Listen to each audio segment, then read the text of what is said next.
Hi, everyone, and welcome to Empowering Homeschool Conversations. We're so glad that you are with us on another episode. We are kicking off a new topic, and it happens to be, well, a combination of topics. We're talking about dyslexia, dysgraphia, dyscalculia, and kind of things that go in the mix with that. And why I say that is because tonight we're talking about literacy, and literacy especially with teens and young adults. And so when you think of reading problems, oftentimes a lot of parents nowadays just want to say, well, maybe they have a touch of dyslexia or all this. Well, we want to kind of broaden that scope, that there's a lot of children that struggle with reading and literacy. And our expert tonight is Dr. Maria Cleary. Welcome, Maria. Thank you for being with us tonight. Oh, it's my great pleasure, Peggy. Thank you for having me.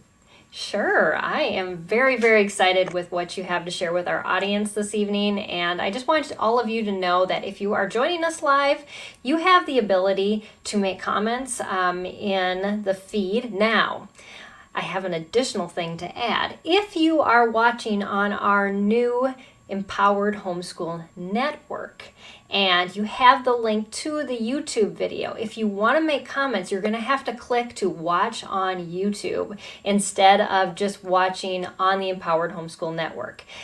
If you don't know what the Empowered Homeschool Network, I want you to check that out. If you go to empoweredhomeschool.org, that is our new community where you can join a group and interact with other SPED homeschool community members, as well as our team. And then we even have a coaching mentoring group that just launched today that you can sign up for. So anyways, I'll share a little bit more about that as we wrap up later, and some other great things happening here at SPED Homeschool.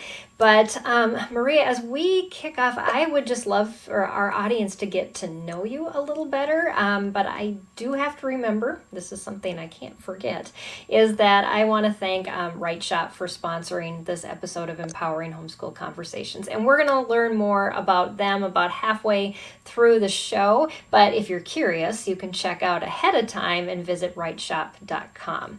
So yeah, tell us a little bit about yourself, Maria, and why are you so passionate about this topic?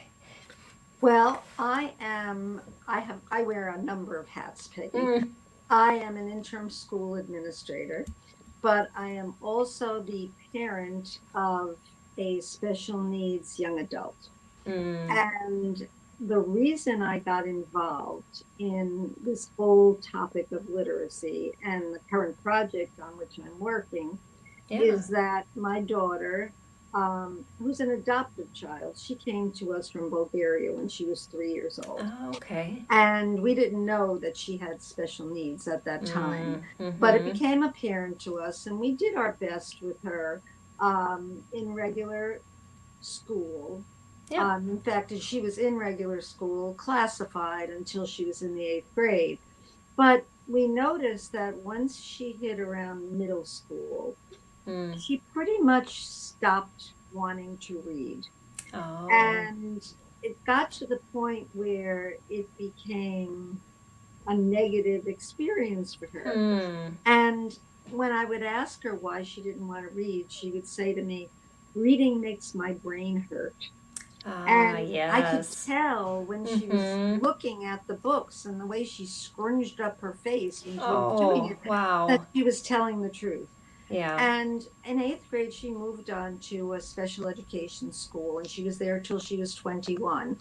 And there was a lot of emphasis on some academic subjects, but honestly, the reading fell by the wayside. And the older she got, the more the concentration was on getting her ready for some kind of career than it was for reading, which is ironic because what bosses complain about the most when potential employees come to them is that their reading skills aren't what they should be. So if we're going to prepare our students for careers, I think the first thing we need to do is make sure they can read the job applications, which many of them can't, or the manuals that tell them how to do the job.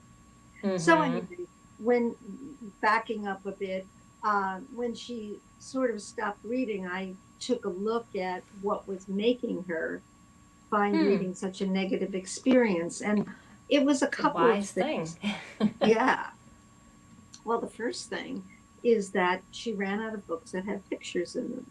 And Oh, yes. I think Mm-hmm. that people with special education children will know this, that special education young people have a very difficult time forming word pictures in their minds. That Right. to just read words the way we normally read is we read the girl went into the house and then she got her Mm. dog and then she took the Mm-hmm. dog out in the street. We can picture the girl and the house Right. and the dog and the lawn and whatever else Mm-hmm. is in the story. Right. Special needs kids cannot do that. Hmm. They cannot make pictures out of abstractions. And Mm-hmm. so without pictures, it became very, very difficult for her to understand the books. Right. Also, what happened was the books that were age appropriate were just simply too difficult for her. The Mm. vocabulary was too hard, the sentence structure was too challenging. Mm-hmm. The it required way too much critical thinking for her to really follow the story. So consequently, if there's nothing to read, she Mm-hmm. wasn't reading. Yeah. So I thought to myself, I felt called to try to do something about this. And what I did was, and this goes back 7 years ago, I created a beta version of a book that is targeted specifically at my daughter's age group of young adults. And Mm-hmm. this book is for adolescents through young adults. And it's an ebook, it's a digital book because we find that these students really are attracted to books on the computer or any products on the computer. Yeah. Um, and it's illustrated, it's animated, it Mm-hmm. has checks for understanding to help them to go back and remind themselves about what they read. Mm-hmm. And we went out and we put it out and tested it. Mm-hmm. And the test results were remarkable. Hmm. And so since then, what we've been trying to do is to build up this product. That's And awesome. that's how I ended up where I am today, but still with this burning desire to help struggling readers who Mm-hmm. just can't seem to know the joy of reading a good book. Yeah, yeah, and it's heartbreaking. So too that they, you want that for your child. You want them to to be able to enjoy that literature, and at least at some level. And as you were talking, the thoughts came to mind that their viewers and our listeners, maybe they have younger children, or maybe they have a child who's at this level, and they're just going, yeah, I've seen that. But even younger children, where you see them starting this process, that they're Mm-hmm. kind of frustrated in their reading, not wanting them to get to the point where they become so frustrated that they just say, I can't do it anymore. It's just too hard. So thank you for sharing your story, because it lets people know that they are not alone. Absolutely not. And Peggy, you bring up such a good point because the way to learn to read, this will sound silly, Mm. is to read. And you are and the more you do it, the better you get at it. And you're not going to want to do something that is painful for you. You're not going Right. to want to do something that is hard. You're not Mm-hmm. going to want to do something that doesn't bring you joy.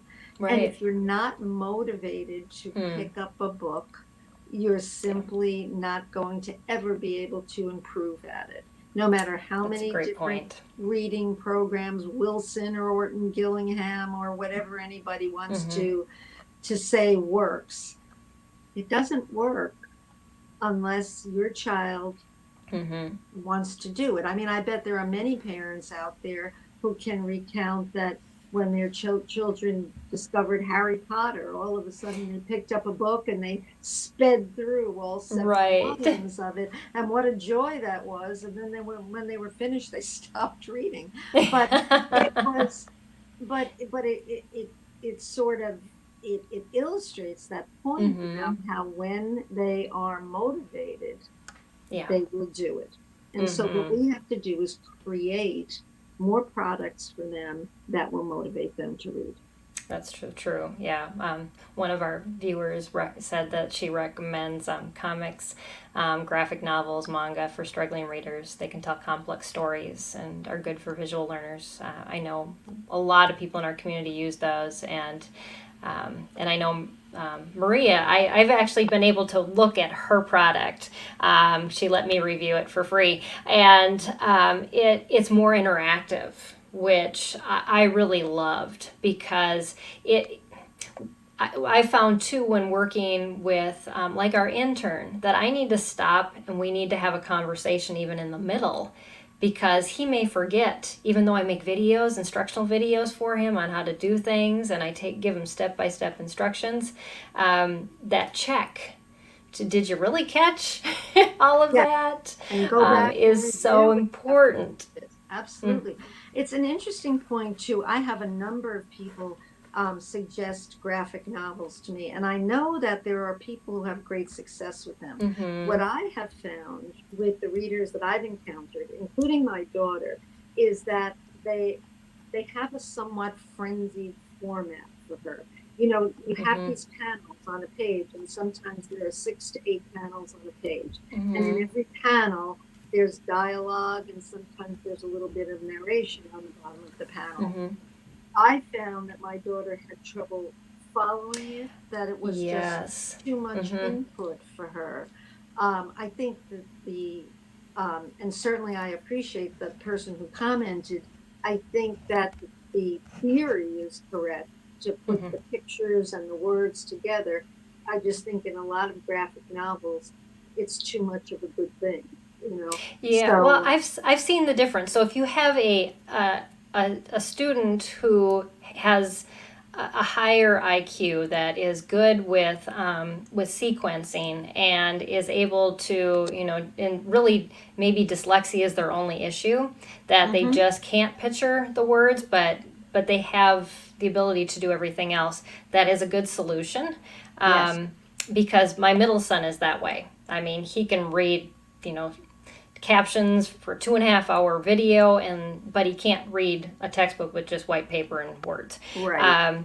But I have adopted siblings who all have fetal alcohol syndrome, and they all have sequencing issues, and they cannot track those books either. So it has to do a lot with the mental capacity as well as the reading, I think. The type of disability, you know, we know as educators that every student learns differently, and certainly every student with a disability has a different disability. And no two of them are ever the same. And so what we try to do is we try to adapt the products that we make available to answer as many of the issues that they may have with reading per se. That's a really good point. And so so Karasu, I love your suggestions, and also you said something about light novels are a good choice, and yes, if your student progresses, I think Maria would agree that those are some great options. Absolutely. And even the ones that are high interest, low readability, those types of books are good too. It's just the different learners. Yes, they are very good. And as a matter of fact, I have used 1 or 2 of them with my daughter because they're starting to illustrate them just a little bit. I had taken her to see A Midsummer Night's Dream, which is it's one of Shakespeare's most hilarious plays, and of course she wouldn't have had a clue how to follow this. Exactly. I got her the high-low reader of Mm-hmm. Midsummer Night's Dream. And in fact, by one of your sponsors, Saddleback Publishing, Yes. does produce a Highly number recommend of them. Mm-hmm. books. And we read it ahead of time, and we brought the book with us to the play. Oh, great And it idea. really worked out well, but it was a Mm, lot of reinforcement. I mean, I'm sure. we read it, we Mm-hmm. watched the pictures, we saw the play, we talked Mm-hmm. about it afterwards, and Yeah. it's a lot of it, it's a big investment. It Mm-hmm. really is, Yeah. but worth it because it ended up to be an Yeah. enriching experience for me.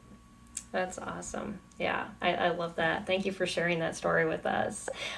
So, you have some slides, and I'm going to bring those up. But I also want to let our audience know that if there's something that comes up while we're talking and you just have a question or a comment, please do put it in the feed, whether you're watching on Facebook or YouTube, or maybe you're even watching on Twitter. Don't have many viewers there. We're still broadcasting there, though. Maria's going to talk about digital literacy tools for older challenged readers. And so should I just head on to the Yeah, first go right slide? to the first slide. ReadEasy is the name of our product, but Yeah, and I we're do going to want give to you give a you link. some background Mm-hmm. about this. And as I say, ReadEasy and its uniqueness is that you don't have to use this product in school. There's no need for a teacher to make a chart of all the readers and assess their progress and Mm-hmm. accumulate data because it's overwhelming enough to do what you have to do when you're teaching, whether you're Mm-hmm. teaching at home or in school. But to have to track all this information is very, very tough. But ReadEasy is a product where you can just say, hey, you want to go read a book? Mm-hmm. And you just go and you read it the same as you would read anything else. So we're happy about having taken that direction. Well, and that's so nice that you're looking at it from both sides of the coin, not just the student but also the teacher. I mean, I just had somebody that's in my community group at church, and she's a special ed teacher, and she is just overwhelmed by Oh, paperwork because she teaches 20 special ed students, and mm-hmm. having to do individual paperwork for each of those. So, yeah, that is a much needed thing. The job of the special ed teacher right now is almost impossible.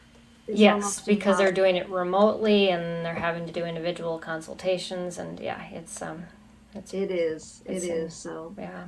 but I did think it was important to share why this Yes. issue is so critical. It's not Mm. just something we can kind of bemoan. This is critical. I don't know if people are aware that there are 32 million adult Americans who cannot Mm. read, and 48 million read below a fifth grade level, and Wow. 60 million haven't read a book in this past year. Well, that Not I can truly believe. And we are not talking about just special ed people. Oh We no, are no. not. I mean, as a matter of fact, the NAEP does, they do assessments every few years. And what's happening is that the numbers are getting worse. Yep. That in 30 states, the numbers have gone up of eighth graders who are not reading at a proficiency level. I mean, Hmm. and you have to think about the implications of that. And you can go on to the next slide. We could take a Yep. look at that I will do that. because it isn't just the fact that you can't read, which is tragic Mm-hmm. enough, but 44% of adults who are on the lowest level of literacy live in poverty because So there's a your direct level of correlation. literacy, yes, is Mm. it points to your chances at life success, your Mm. literacy. And you can see if you can't read, you can't do so many things. You say, Right. well, okay, I'm going to go work with my hands. Well, you have to read the directions to be able to build something, or to be able Mm-hmm. to fix a car, or to be able to, be a plumber. You have to be able to go to a Right. store and read the dimensions and figure out Mm. how all of this goes together. But Mm-hmm. 35% of LD students just drop out of high school altogether. And of Yeah. course, we know why, because they're experiencing so much failure. Mm-hmm. And this is the statistic that really is the most sobering.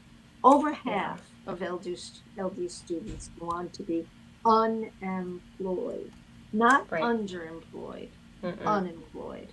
Yeah. So I know just my daughter and her friends, they were Mm-hmm. prepared for, quote, careers. How many of them, work wiping tables in a diner or bagging in a grocery store, um, Mm-hmm. and could really be doing more Yeah. if they could read, if they Mm-hmm. had been trained. And how many of those young people just give up and Right.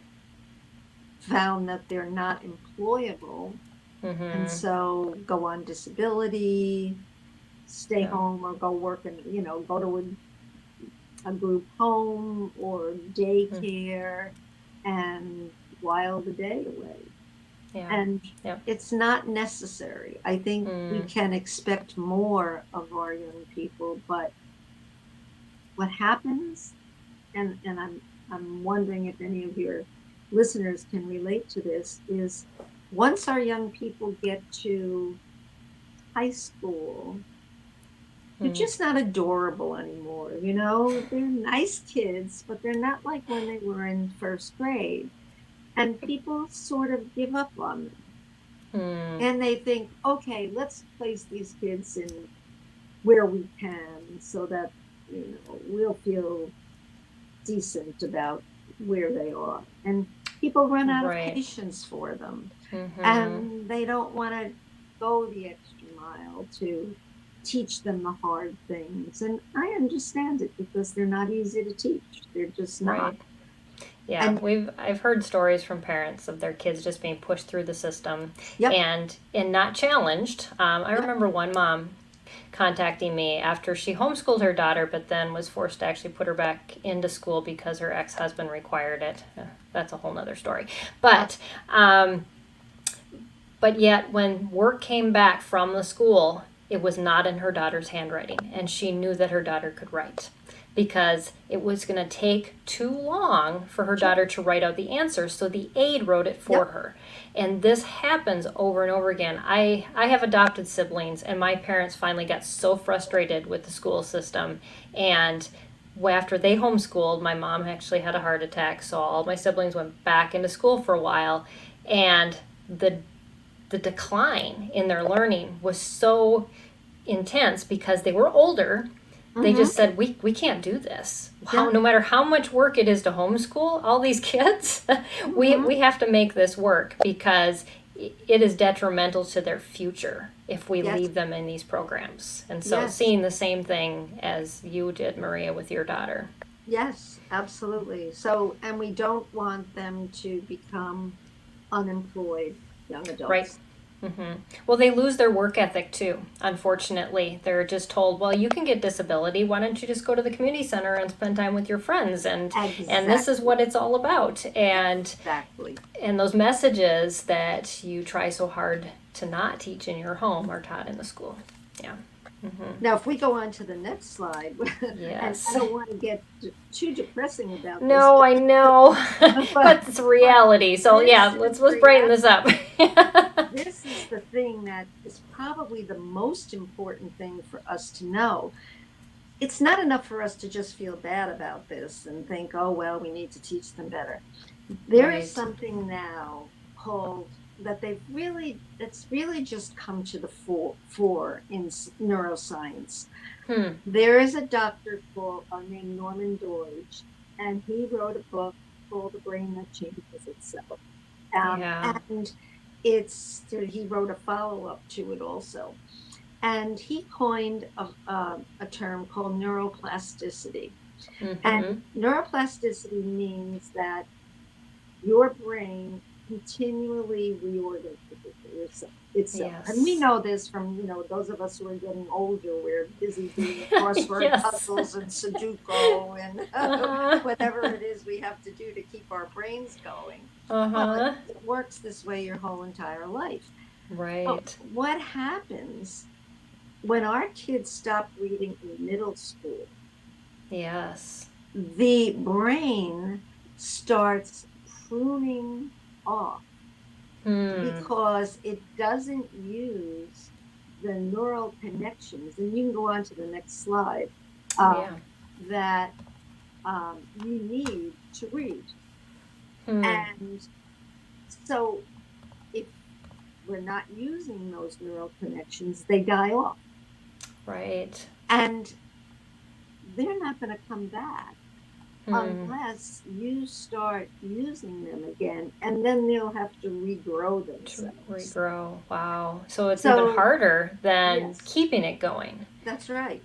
So, Hmm. and we're talking Wow. adolescence that starts. Yes. So, if they give up on reading by middle schools, the brain's reading networks will cease to develop. How sobering is that? Wow. You Yes. Mm-hmm. and we as parents are worried enough. My daughter has left brain hemiatrophy, so they Hmm. think that when she was either in utero or when she was born, she had some kind of stroke, some kind of Oh vascular wow. event, Mm-hmm. and it prevented the left side of her brain from growing. So Huh. she has enough brain damage without my worrying that Right. whatever neural connections she has are going to start dying Mm-hmm. off. And this is what happens. I mean, a lot of our special needs kids have some kind of neural issues and that they're Right. Just a dealing. setback. Mm-hmm. That's That right. isn't. Yeah. And so the last thing we need is on our own to be Mm-hmm. doing more damage um, It's very to true. the Yeah. brains. Mm-hmm. So this put me, frankly, into a panic about Hmm. getting my daughter to read again. Yeah. I can see. Yeah. But It's. and if you go on to the next page, Mm-hmm. because there's good news here, Love we can that. fix it. Yes, there are studies that have shown that once you intervene with learning disabled children, that you can again change Hmm. connectivity in their brains. But the Yes. sooner you do it, the better. The Yeah. longer you leave it, the worse. Mm, And mm-hmm. so that's Isn't why, it true that as you get older, it does take more effort to oh, sure, develop those neural connections? sure. Yeah. And if there are specific connections that you use for all the functions of reading. And the longer you leave those fallow, the tougher Hmm. it is going to be to reconnect them. Okay. Yeah, that makes a lot of sense. So, what we have to do then, as you and I talked about before, is we have to motivate Hmm. learning Mm-hmm. disabled kids to read who find this Yes. so difficult. And if we go to the next page, we can talk a little bit about how um, Yeah. how we can motivate them. And research, I mean, this is backed up by a lot of research, shows Hmm. that young people, and certainly learning disabled young people, will read a book, more likely read a book, if it's illustrated, if Hmm. it's interactive, and if it's digital. And the digital Yes. thing is recent, Yeah. but I think Mm-hmm. we don't have to be convinced that our kids love to be on their computers and their iPads and their phones Yes. and Mm-hmm. all of that. I mean, they never put them down. And why shouldn't we be taking advantage of that? That's very true. And Mm-hmm. yeah, and Yeah. put their books on it. So I think that, what we have to do is to start creating products that are taking advantage of those things. And if we look at the next slide, Mm-hmm. it shows, and this is sad.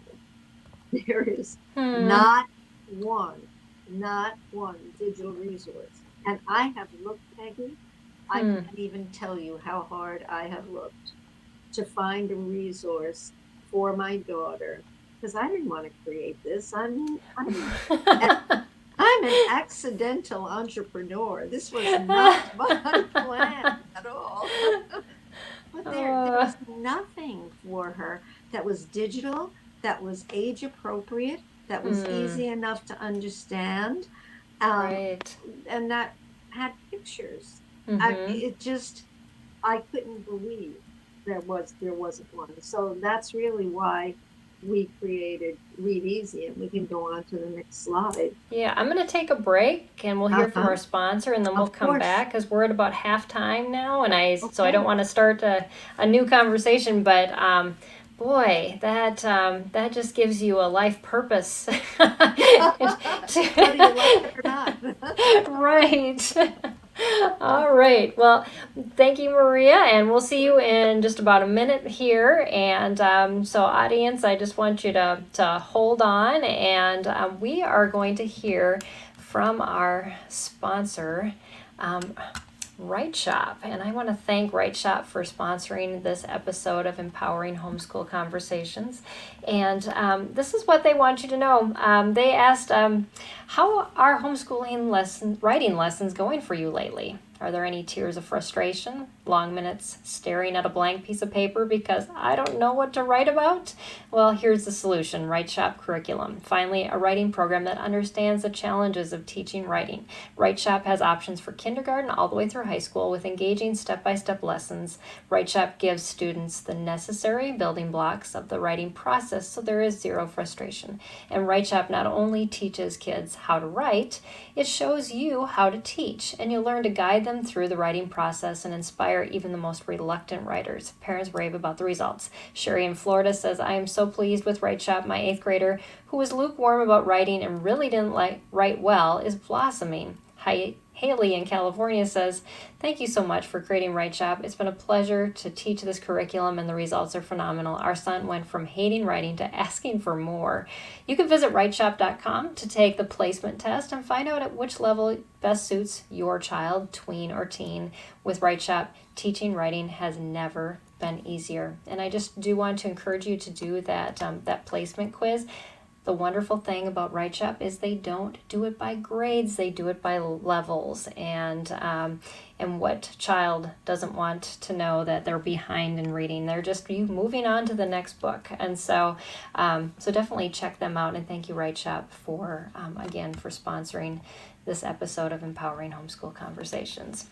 So I am going to bring Maria back, and we are going to continue this conversation. I hope you're enjoying it as much as I am. Thank you just so much, Maria, for breaking it down for us as to why this is such an issue, but the hope that there is a solution. And there definitely is a solution. And if we can go on to the next slide, yeah, and we can see that, we have created a product, and I'm praying for other products that do this same thing, because it's written with older readers in mind. It allows for personal use, and this is what's critical. So when you're in your homeschooling situations, there are times when you just want to say to your children, let's all just read together and just go snuggle up in the corner and just read a book. ReadEasy allows you to do that. We don't have to have anybody working with them. It has text to speech. It has pictures for them. At the end of every chapter, it has checks for understanding that they could do by themselves. They get points if they answer the questions.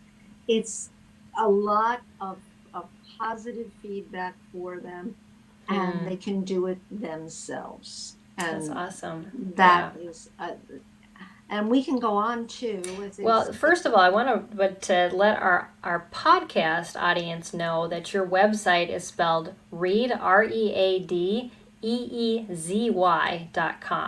So if you can't see the screen and you want to visit this website, that's how you can do it. But also the challenge that Maria just gave you, that if you feel called to help in this mission, contact her, because I know we have a lot of people in this audience, and maybe you're passionate about literacy and helping people, and maybe you have some technology background and you want to help out with this. I just encourage you to get in touch with her. So, yes. And I want to say too, you don't even need technology background, because you can use a lot of the techniques that ReadEasy uses in your own home with things That's that you awesome. have. That you can, and I wanted to make some suggestions before we finish today about ways that homeschool teachers can use all of these elements to do regular reading in the house without having any product at all. That's great. But yes, but I think we have to keep in mind that no matter what product we create, we want it to be somehow interactive, so that we check for understanding, and you can see the citations there. There's lots of research that show these things work.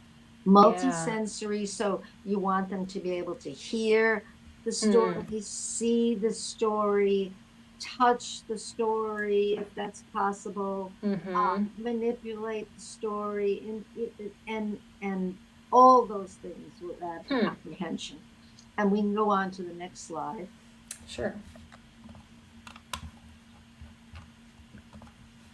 Which also, and we want to make sure the stories have pictures, and if we can, to have digital content, because again, as we said, this is very, very appealing to readers. Now, what I want to say here is, how could anyone as a homeschooling teacher do this with their own kids? Well, easy enough. You're reading a story. While you're preparing the story you're reading, you grab pictures that match the story, okay? And they could be you can go on the internet and find a picture of anything you want right now. Exactly. So, as you read a paragraph, you hold the picture up, or keep your screen on your iPad or your laptop next to you. Yeah. Show your children, your students, a picture of what you're reading. Illustrate it yourself. Easy enough to do text to speech also. There are a number of products, I don't know if people are aware of them, that actually will, for free, change text to speech. Just Google text to speech and you'll come up with a number of products. The other way to do it, which is a little easier, because I find some of those products a little tricky, is, and I used to do this with my kids when they were little, record the book ahead of time yourself. Yes, I used to do that too. Did you? Yeah. And many cassette tapes with my voice on them. There you go. And as they're reading, just let them follow along. So you follow along the text as they're hearing the voice. You're seeing the picture next to them, and the picture is digital, so it's appealing to them. And you've created your own book. Now, is this a lot more work than a regular book? Yes, it is, of course. Yeah. But I think that the results would be very rewarding, and certainly would be easier for a struggling reader to understand. Yes. So we can go on to the next page, and this is a picture from ReadEasy. This is one of the illustrations, and you can see that these pictures are animated. That boy is actually sweating in the book. I mean, he really sweats in the book. The story is age appropriate. The text is modified so that the reading level is accessible. Right. It does have text to speech, and all the questions are gaming type questions, so they're fun to answer. Yeah. And again, just appealing looking, I think is Yeah, important. that's the big new word is gamification. Everybody's using it, and Well, what we did though, and I think it's important to remember this because there's no reason you can't play games with your kids too after every chapter of a book you're reading. oh But yeah, you have to make sure that your game doesn't distract them from the that's a book. very good point. Yes.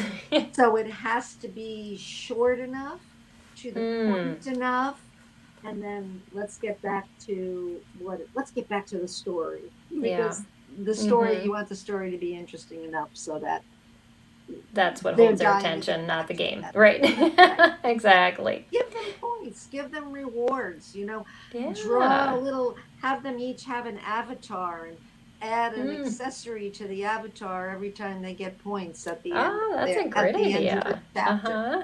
Right. Anything to motivate them. Mm-hmm. Yeah. And now we can go on just to show that, in fact, this does work. Yeah. We go to the next slide. We did a test Hmm. on the ReadEasy beta product, and we tested for comprehension, engagement, and the digital components. And we wanted to know if the students understood the ReadEasy chapter that they read. Did Mm-hmm. they enjoy it? Um, did they like the illustrations and the animations and the interactive questions? Mm-hmm. And was reading on the computer appealing to them? Was it a plus for them? Mm-hmm. And we can go on to show that this study that we did was pretty extensive. We Hmm. studied 88 students from grades ages 11 to 21 and grades 6 to 12. And the Wow. reason that we did this is because we know that learning disabled students really cover a span.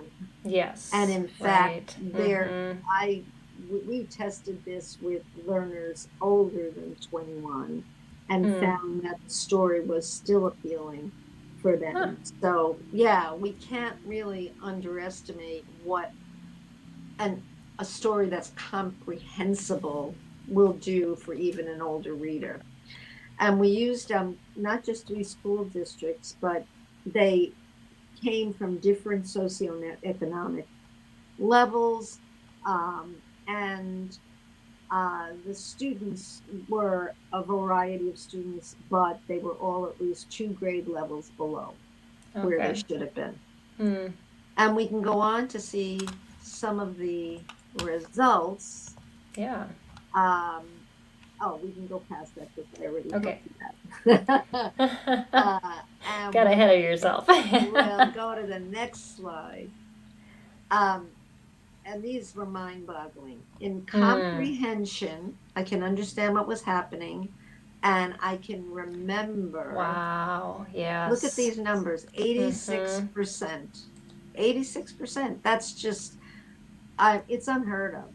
And Hmm. then if you go on to the next slide, um, Hmm. engagement, 74% said they found the story interesting.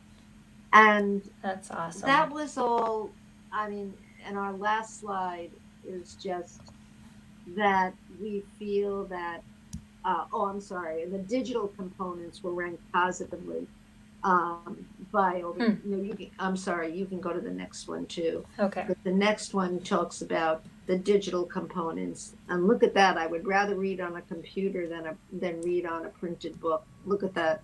Yeah. I mean, Mm-hmm. that's huge. It was fun to read the story on a computer. Hmm. Look at those numbers. I So guess I'm just old. I love yeah, that book in my hands, I but do too.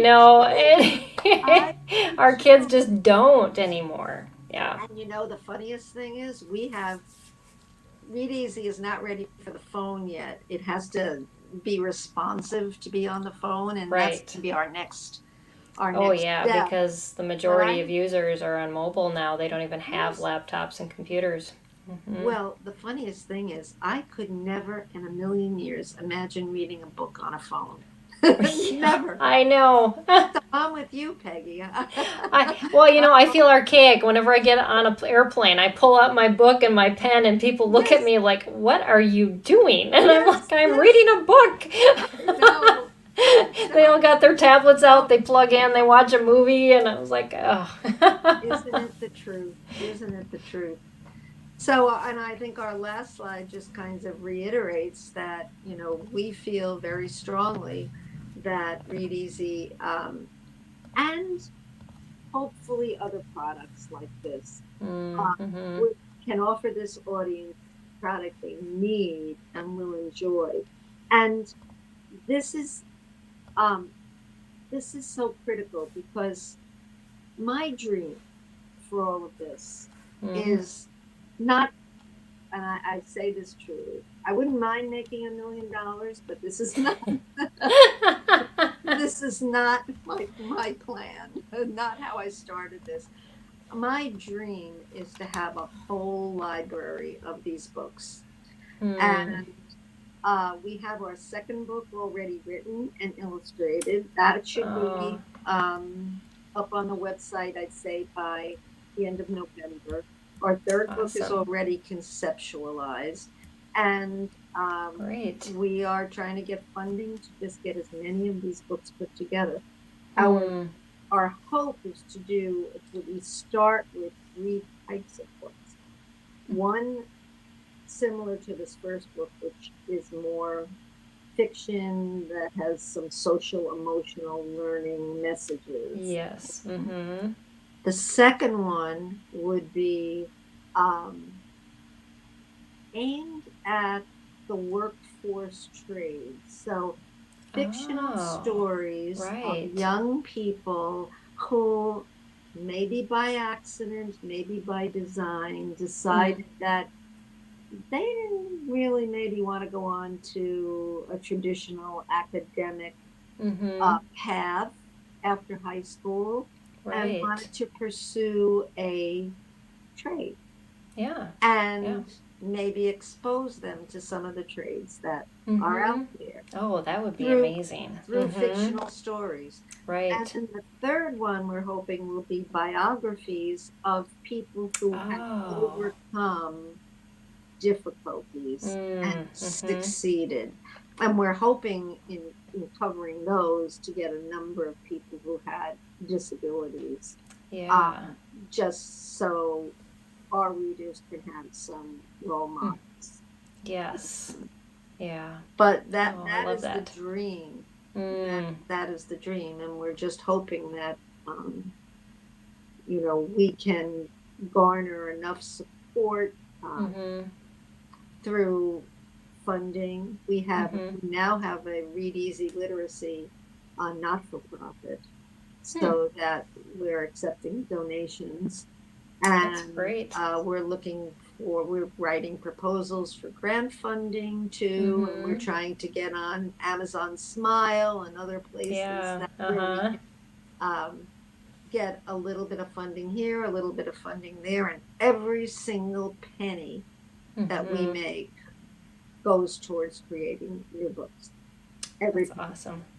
I love that vision and just how much, that the passion that you have behind that, Maria. And yeah, I just remember reading your first product when you sent it to me and thinking, yes, this is so important to have on listed on our website because it gives a whole different perspective to reading a book, but it's necessary from all the information you shared with us from the beginning and the research. It ties in why we see these students start to fail and to fall back, and unfortunately as parents we feel like we're so ill equipped that we just back off from it.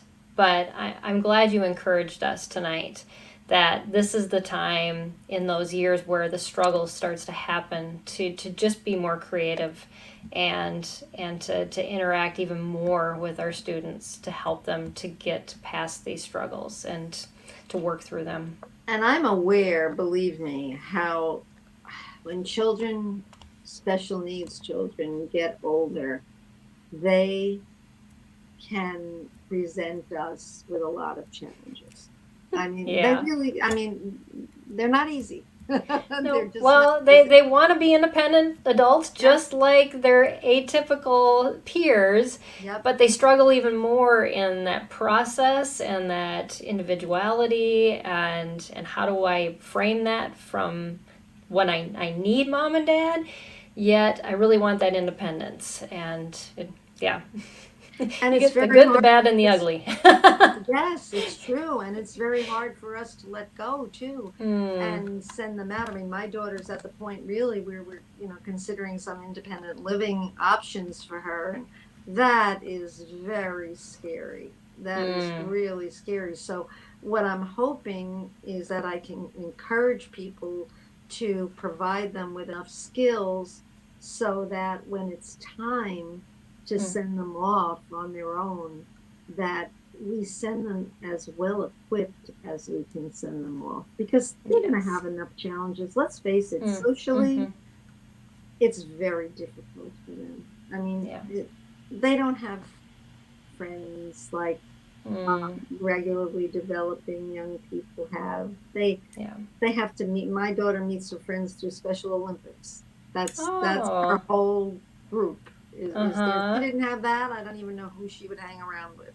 Hmm. And I mean, one of I'm the glad you found dreams that we, community. Mm-hmm. yeah, one of the dreams we have for ReadEasy someday is to create a ReadEasy book club. And Oh, that would be so cool. wouldn't that, so Uh-huh. it would give them a virtual space Mm, to talk mm-hmm. about the books and to Yes. talk about the issues that came up. Our Mm, first book is about a boy who moves to a new school moves. and the kind of Yes. misadventures Mm, he has.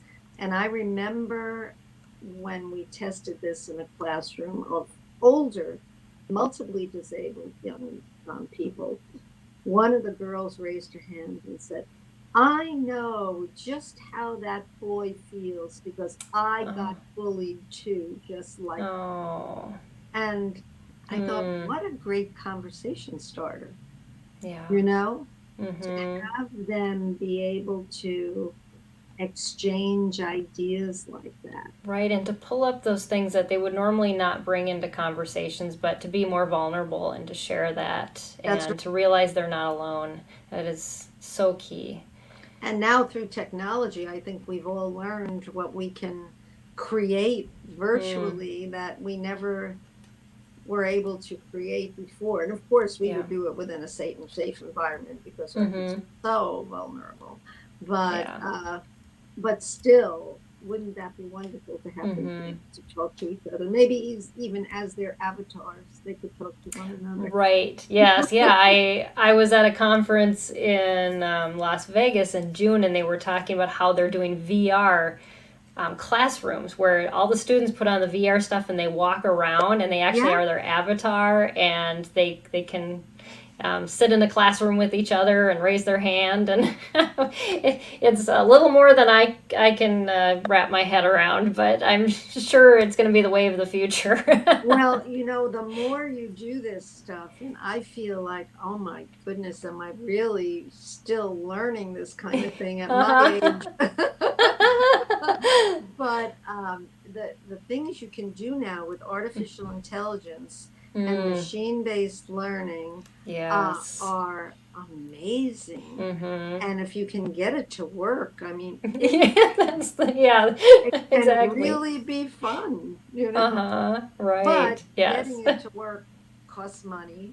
Yep. Sadly, everything Mm-hmm. does. And so that's why we're hoping we can scare up enough funding to really make these books be as enjoyable as possible for whoever might want Yeah. to read them. And for anyone who wants to see a sample of the book, Mm-hmm. there is a sample on the website, readeasy.com. If you Mm-hmm. scroll down to the bottom of the home page, you can see a sample of Great. I think the first chapter is up there.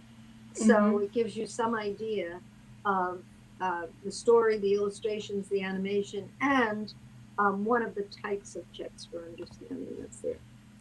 Perfect. Well, I just want to thank you so much, Maria, for everything you shared. It has been an inspiration. I love the work that you're doing. And Jane commented from Zambia saying, thank you so much for this information. I'm learning from Zambia. So thanks for joining us, Jane. And I know we've had quite a few viewers on. I've seen some heart emojis pop up there too. So yeah, thank you just for sharing your heart with us, this passion that you have, and the hope that, our struggling readers can learn to read. We just have to sometimes be a little more creative and out of the box, but I love the research that you shared with us because that's so important. Sometimes we think we're just guessing as to what's going to work, and you have a proven model. You've just shown it to us. And I just want to say too to your viewers and listeners that we are never alone. All of us special needs parents have got to stick together. Yes. I have learned every important thing I have learned about special education from parents. I learn something new every week on this broadcast. That's right. It's just amazing. Yes, and it's amazing. Yes, all these stories, and the majority of my guests have been parents who then followed that passion to help more people who struggled like their own children, and just like me. I mean, that's why I'm doing what I'm doing. Otherwise, I would have gone back to my job as an engineer. There you go. But I'm here instead. What motivates us more than our children, right? Yes, so true, so true. And Maria was talking about community, and I just want to encourage all of you. We have a brand new community that we just launched this week on the Empowered Homeschool Network. If you go to empoweredhomeschool.org, you can sign up to be in our parent group. And also, that's the free option. There is a paid $5 a month group that is a mentoring coaching group that is run by two of our team members who are ex-special ed teachers. One's a diagnostician, and they are amazing. It's Dawn and Amy, and you get access to them unlimited in that group, and they're going to be doing some webinars coming up very soon too. They just have to give me the dates, so watch for that on there as well. And then there's some courses on there too. We've launched earlier this summer actually. We launched the Homeschooling Your Struggling Learner Through High School Masterclass, and actually if you signed up for watching this, you got 10% off, or at least an offer. So if you sign up for next week's broadcast, you'll get an offer to get 10% off of that as well. So anyways, that, and then we have some of our other partners are going to be adding courses and content on there too. So that's a new place to look for things. But then you can also find resources like Maria's, and Maria is one of our amazing SPED Homeschool partners that's listed on our website at spedhomeschool.com. And she's on the reading page for, if you look for reading curriculum, you can find ReadEasy there, along with Saddleback Books, which you also talked about with the high-low readers, and lots of other things that can help you out. And our #1 special needs homeschooling blog that we just got voted for recently. So lots of things on there. And this month we are focusing, like I said, on dyslexia, dysgraphia, dyscalculia, kind of all those disses and everything associated around there. We have one more question, Maria, that I just want to throw up, that Creative Minds Homeschooling says, is this more for teens or is it good for younger kids? I would say it can be from anywhere from middle school, even 5th grade, up all the way through teens. So what about the techniques that you talked about earlier and adding the visuals and the digital? Could you do that for any age child? Absolutely. Okay. And I think that you'll find more of them built into books for younger kids. It's as they start getting older, that is so true. Yes. Find more, so you have to start doing your own version of them at home. But right. I would say this book has worked for I would say 5th grade all the way up through students in their 20s. Yeah, great. So Creative Minds Homeschooling, I do recommend you go back and watch this video once it republishes on YouTube, because Maria went through a lot of statistics and research as to why the different techniques that she talked about work. And so, like she said, you're going to find it in a lot of content written for younger kids. It's just we were stressing more the teens, because it doesn't exist as much except for her product. so yeah. Well, keep up the good work, Maria. Thanks. I just applaud you for all that you're doing, and thank you for joining me for while you're on a trip. Not even at home. And I want to just say how much I admire what you're doing too. Oh, and, thank you. Spreading the word about how we can make our children's life success more reachable. Yes, yeah. Every little thing helps, and the more that we share, the more we learn, and the more our kids grow and reach where they need to go. Right. So little by little. So thank you all for joining us on Empowering Homeschool Conversations. I want to thank again Right Shop for sponsoring this episode of Empowering Homeschool Conversations. You can check them out at rightshop.com, and also check out empoweredhomeschool.org, our new sister website, and spedhomeschool.com, where you're going to find all that same stuff that you've been getting information from for a while now.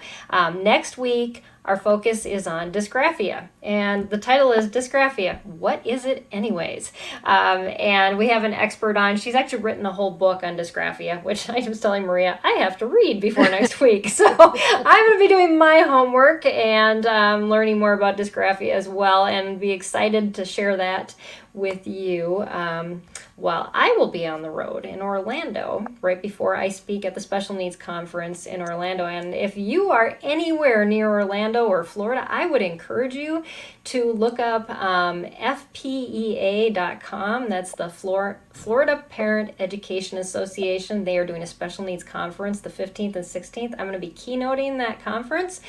Super excited. I've got a couple new talks I have not given yet. The first one, the keynote, is called Doing It Scared, Special Needs Homeschooling Style. And I know some of you know from listening to my show that I do aerial silks, and I'm going to be doing an aerial silks performance as part of my keynote. So that I've been preparing. So that's going to be lots of fun, and I'm going to talk a little bit about how you do life scared and you just homeschool through it and just trust that God's got it all worked out. So anyways, so I hope I'll see you in person in Florida, but I'll be here next week on this show, and hope you see you there as well. So thanks again, Maria. It was a pleasure, and thank you all for joining us, and we'll see you again next week right here on Empowering Homeschool Conversations.